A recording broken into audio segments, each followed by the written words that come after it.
Every one of these 10 practices that I'm about to unpack for you is good enough to tattoo on your body. In fact, you could read 10 best-selling books on improving your relationship and not get half the value, half the real results that you'll get if you take on these 10 practices. Number 1, prioritize making love. Now, of course, many couples have what they consider a wonderful and functional marriage as pals, without any bedroom antics at all.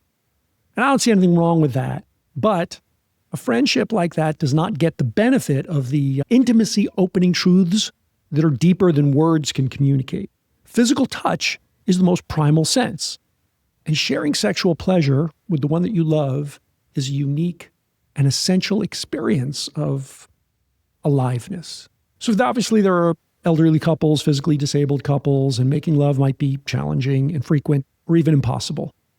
But even without full-on sex, touch can, I believe must, remain an important component of marriage.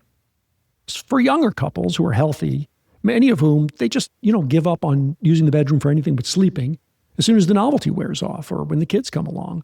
And they are missing out on one of the most important gifts of being a human. Many couples believe that attraction fading, it's just, inevitable, it's normal. And many other couples, at least one individual in the couple, experience feeling sexually rejected by the person they're married to, the person they love. It can be super ouchy, right? And yet, in my experience, they often won't take the step of putting in the effort to learn pretty straightforward ways to rekindle fires in the bedroom. This stuff is learnable. In fact, I have a great course on the subject. I'll link to it here and in the description below. But here's what you have to know. Here's the important bit. Spontaneity is great. It's hot, Everybody loves spontaneity. But in our culture, the elevation of spontaneity is somehow necessary for hot attraction or for sex to happen, is dysfunctional, and it's overblown. Lovemaking is too damn important to relegate to a priority beneath spontaneity. You schedule it, if necessary. You show up for physical intimacy in your life and be open to learning how to get better at it. Prioritize it, practice it, play at it, the same way you would with any other pleasurable priority in your life. And if you do, I think you'll see love open, and relating in a loving way becomes easier and easier over time. 2, your entire universe is whatever you pay attention to. So you got to make sure that you focus your attention on what you love. My friend and mentor, Nathan Charles, said to me many times, attention is the most valuable resource in the universe. And what he means by this is that your attention is your universe. So if you give it to television, then your life will pass as television. If you give it to Instagram, your life is actually passing as you're Instagramming for exactly the length of time that you're on Instagram. That's your life. And if you give your attention to complaining about what's wrong, your life will be that. If you give it to solving the world's problems, then your life will have been about solving the world's problems, which is pretty cool. There really is nothing outside of your attention for you in this lifetime. So Anthony Robbins has a great demonstration of this. And he talks about setting up a camera at a party.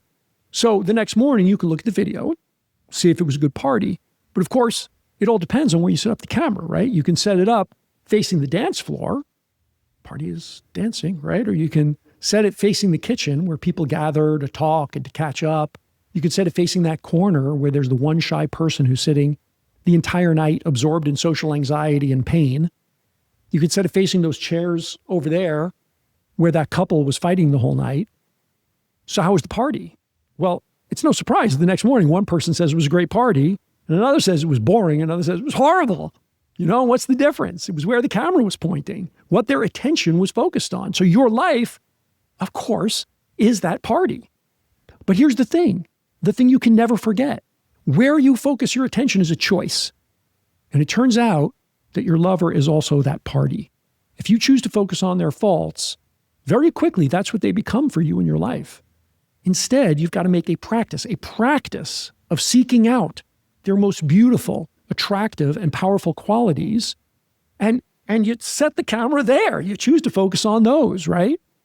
And great news, extra bonus, just because of the way human psychology works, those qualities that you adore about them will grow under your appreciation. And then you will look back on a life that you shared with somebody wonderful. Yeah? 3, never forget, it's a romance, not a friendship. Your wife isn't your drinking buddy. Your husband, he's not your gossip girlfriend, right? Of course, friendship's great. You know, it might even be an essential, certainly important pillar of your marriage if you're married. But first and foremost, your partner is your lover. You don't typically spontaneously buy flowers for your tennis buddy. You don't usually light candles in the bedroom when your BFF is in the shower, right? I'm talking about tickle fights, eye gazing, foot rubs, taking the time to smell the perfume in her hair, to enjoy the firmness of his shoulders when he's holding you, you know? Romance. It's sensual, it's sexual, it's emotional. Never stop courting each other. Treat your lover like they're a precious gift in your life. Treat them, and we don't do this, right? Treat them like exactly what they are, the object of your love. And you'll be amazed. They will rise and they'll grow to this expectation of being special. Number 4, get smarter about emotions. So, you know, emotions are an important part of being a human. They're essential. And if you just suppress them, you know, that's a loss. But also, on the other hand, blindly letting them run your life is, you know, it's foolish, right? So not feeling your emotions is not fully human. And that's something to work on, right? You can work on that. Allowing them to run wild, on the other hand, and rule you is immature. And it's an urgent problem that needs fixing. What you have to do is cultivate the maturity to enjoy your emotions and to feel them fully, even the difficult ones, and to listen to them. Know that no matter how you play out your life, no matter what decisions you make, no matter how wise you are, no matter which course you decide to take, there is, no matter what, going to be both intense emotional pleasure and horrific emotional pain. It's a guarantee of being human. You know, you're going to get it all. So give yourself permission to experience, to feel, and to honor your emotions. And then when it makes sense, express them and share them to the best of your ability with your partner. And give your partner the same permission to communicate. You know, communicating emotions is hard. Give it the time and effort it takes. Get curious about their emotions. Inquire into them. Find their source. See what's there for you to learn about yourself, about your lover. And always remember that emotions are changeable. They're temporal. They go by fast. They're not written in stone. They're not permanent judgments. They can be very meaningful for what they make you feel. And what you feel is important, right? It's the color of your life. And also be super careful about allowing them to make decisions or to dictate consequences for you in life. 5, never stop discovering each other. This is a big one. It's one of the biggest mistakes that couples make with each other. It's the assumption that they know everything about each other. And it turns out that believing you know someone is a cruelty to you both. There's the old adage, you never step into the same river twice because the river's changed and you've changed too. And when you think you know someone, first off, you're wrong. You're wrong. A person isn't a thing to know. They're an unfolding process. Philip Barry wrote, "The time to make up your mind about people is never," right? When you make up your mind about someone, when you do that, it makes them feel boxed in whenever they're around you, right? It stifles growth. It breeds resentment. And unfortunately, we're hardwired as humans, as a mental efficiency, to just learn something once and then believe it's true. And we see a behavior from our lover a few times, and then we think, well, that's who they are. That's who they are. They're the person that does that thing. But the bigger truth is that that is not who they are. You know, it's who they were. It's who they were being in that circumstance, on that day, and in that mood, and in the past. Humans are dynamic. And what we're like now might be very different from who we want to be in 20 minutes. The practice of seeing your lover with fresh eyes, of discovering them, rediscovering them as if they were a stranger every morning at breakfast, and especially every evening when you make love, this is one of the deep secrets to sexual, emotional, romantic, and spiritual fulfillment in your relationship. Number 6, embrace disagreement. People disagree. I was going to call this honor disagreement, but it's actually more than that. You want to embrace it. You have to learn to love it. My father once said to me that when two business partners agree all the time, one of them is unnecessary, right? You don't need a partner. They're not going to add anything. And many couples find disagreement threatening. They're afraid that if they disagree, then, if we disagree, then we have to argue, or we have to compromise, or we have to lie, or placate somehow, or acknowledge that we're just not as compatible as we thought. Or maybe that if we disagree, you have to do something to get back into agreement. That whole thing turns out to be bullshit. That feeling is driven by a disempowering and unrealistic belief that it's important for a couple to agree, but it's just not. It's not. You can just let that go. I give you permission to just let it go. When your lover holds a different opinion from you, even when it's frustrating for you, which it certainly can be, right? It can be a hassle. Just acknowledge to yourself that it's an important part of attraction that you're not the same person. It's an important part of being a great team, that you have different points of view. And then, congratulate yourself for being a wise and mature enough person to let your partner be exactly the person that they are. Number 7, play. There is a poisonous belief that work is more important than play. Not. In fact, they're both essential parts of life, and they both deserve respect and concentrated focus and effort of your time. Now, I'm pretty certain that you've got plenty of other folks in your life reminding you about that work side being important. So let me be the guy that reminds you about the other side. Play is crucial. You give play your attention and your life will be more fun. You play with your partner and your relationship will be more fun. Life's already full of seriousness. It doesn't need your help in being more soberly attended to the difficulties. Relearning to play and doing it more is often one of the roots of lasting sexual passion, relationship satisfaction, and a life well lived. Never stop having fun with each other. This is not the optional one, by the way. This isn't for later when there's time. This is a top priority. Give each other permission every single day to be silly, to laugh, and to feel joy. And also, this is probably a good place to mention that you should click the thing and subscribe to the channel, please. Click the bell icon so that you get the notifications when I drop new videos, because obviously your life is going to be better if you hear more stuff like this, right?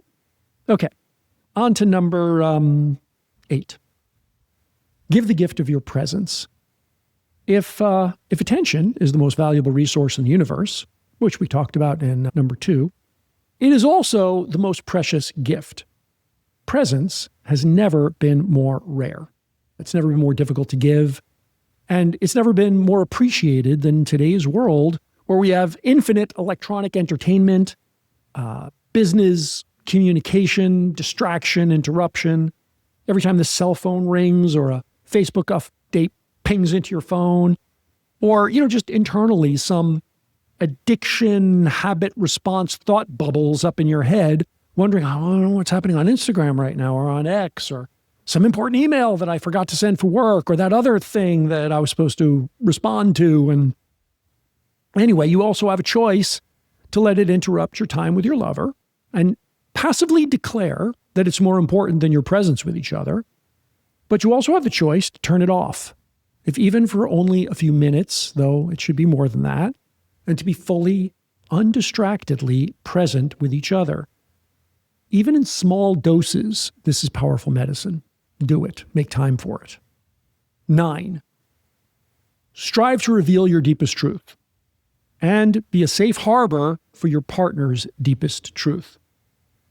Being vulnerable and truthful as a human requires a huge amount of courage, a huge amount of effort, a huge amount of intention. It ain't easy, right? But it's the best game in town for living in happiness and fulfillment. Humans are, generally speaking, incapable of being truthful all the time. We just don't do it. Everybody lies sometimes, right? We are filled with crap that we're ashamed of. And you might never get down to the very bottom of every truth inside of yourself with your lover, of course. But you will benefit greatly if you make a practice of trying. Reveal what you're able to, and then practice every day at pushing that boundary deeper and farther.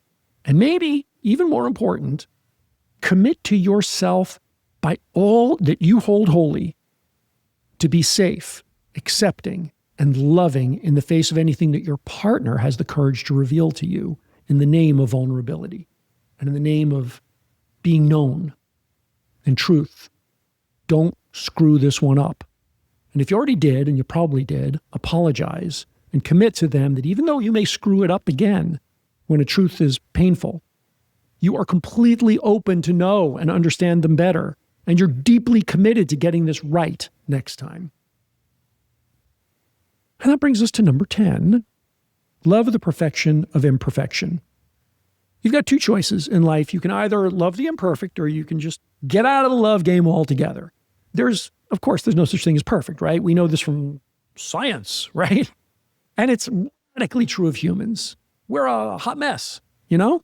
And if you get frustrated by your lover's imperfections and you try and improve them, you are behaving in a highly irrational, unscientific manner, and you will suffer the consequences of clinging to your no-win game. If you want an easy and stress-free relationship that is perfect, may I suggest one of the many AI companion computer programs available. But if you want to love a human, then you have no choice but to make the decision to practice loving the imperfect. Teach yourself to fall in love with the sweetness of the struggling animal that is your beloved. You know, they're a mess, but you got to fall in love with that. You got to practice it daily, a deep and loving acceptance of humans in general, by the way, and your lover in particular. David Data wrote, "Stop hoping for your woman to get easier." And that one sentence, it rocked my world when I first read it. And it changed me forever because it made me realize that, first of all, I was hoping for her to get easier in every relationship I was in. There's always something we wish we could change in our partner. And it's seductive to think that they might change, that we might be able to change them if we, do that thing. But the big move is just letting that shit go. That's the big move. The effort that it takes to change your lover is a waste of time and energy. It just makes them dig in, Instead, take the effort in learning to change yourself into someone who can love, not in spite of imperfections, but because of them. Become the person who can see with clarity that there is an aching beauty to imperfection that has the power to remake you into the kind of lover that is capable of intense, lasting, and deeply beautiful relationship. Number 11, surrender 100% of your heart. I know I said that there were 10, but I like to over-deliver. Plus, this last one is in a category of its own. And it is the most important experience that life can give you. It's the most important experience in life that most humans will, frankly, never figure out how to do. And it is the most sacred and powerful practice of relationship. And I believe this so fully, in fact, that this number 11 practice is the entire subject of the book that I'm currently writing or trying to write. It turns out that if you surrender 60% of your heart, your relationship will be fairly easy to manage and relatively drama and pain-free. It'll still be annoying sometimes, but not so painful. But as you dial it up, as you increase your level of your heart surrender, the relationship actually becomes more dangerous. It becomes more fiery, more naked, because you're more vulnerable, and fights become less annoying and way more full-on painful. At 90%, relationships are heartbreakingly difficult. I mean, the pleasure and the pain both become scary as hell. And, they become overwhelming in magnitude. So it's no wonder that then we look at 100% surrender, and it looks like that is certainly going to be something suicidally terrifying. But the thing is, though, that there's this magic trick that happens when you can make that ultimate blind leap of faith and surrender your heart 100% to your lover. Everything suddenly becomes easy. And you learn the deepest lesson that life has to offer. The universe and God and love and truth all suddenly make perfect sense, perfect clarity. And it turns out that nobody else can tell you what that lesson is that happens when you surrender 100% to love. You actually have to go out and experience it for yourself. So I hope you'll take me up on that challenge if you have the courage, and go out and find out what I'm talking about. And of course, I do hope you'll take a moment to share this video on the socials. It'd be cool if this went viral. That would make me happy. And particularly and individually, share it with anyone you know who's just entering a serious relationship or they're about to get married. It's a great wedding present to give this particular video. It's good karma. And I promise that they will thank you years later. But most importantly, of course, if you're in a relationship, sit down and share this with your lover. It's a great way to provoke a beautiful and, potentially difficult conversation, but a beautiful conversation. And after you've done that, you might want to check out this video on the 3 things that happy couples do in bed. Or if you're just depressed watching this and you feel like you are a million miles from this ideal relationship, there's a hard-hitting lesson on fixing a sexless marriage right over there. And I will see you next time.